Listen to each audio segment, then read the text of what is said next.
Party పెట్టినప్పటి నుంచి బీఆర్ఎస్కి అది పెట్టని కోట. అధినేత సైతం ఉద్యమ కాలం నుంచి ఏ కార్యక్రమాన్నైనా అక్కడి నుంచే మొదలెడుతూ ఉంటారు. అలాంటి చోట ఇప్పుడు సీన్ రివర్స్ అయ్యింది. ఎంత బలంగా ఉండేదో అంత బక్క చిక్కింది కారు. దీంతో హై అలర్ట్ అయిన హైకమాండ్ హై స్పీడ్గా రిపేర్లు మొదలుపెట్టినట్టుగా తెలుస్తోంది. ఇంతకీ బీటలు వారిన బీఆర్ఎస్ కోట ఎక్కడుంది? దానికి జరుగుతోన్న రిపేర్లు ఏంటి? కంచు కోటలో కారు పంక్చర్. ఉద్యమ కాలపు హుషారు ఇప్పుడేమైంది? రిపేర్లు మొదలెట్టిన హైకమాండ్. కరీంనగర్ లో దీక్షా దివస్ అందుకేనా?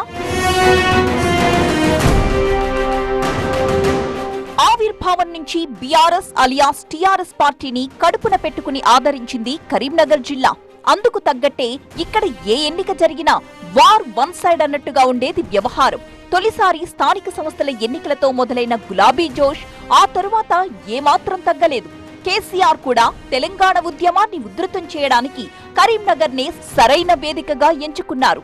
2004లో ఇక్కడి నుంచే భారీ మెజారిటీతో ఎంపీగా గెలిచిన కేసీఆర్ నాటి యూపీఏ ప్రభుత్వంలో కేంద్ర కార్మిక శాఖ మంత్రిగా పనిచేశారు.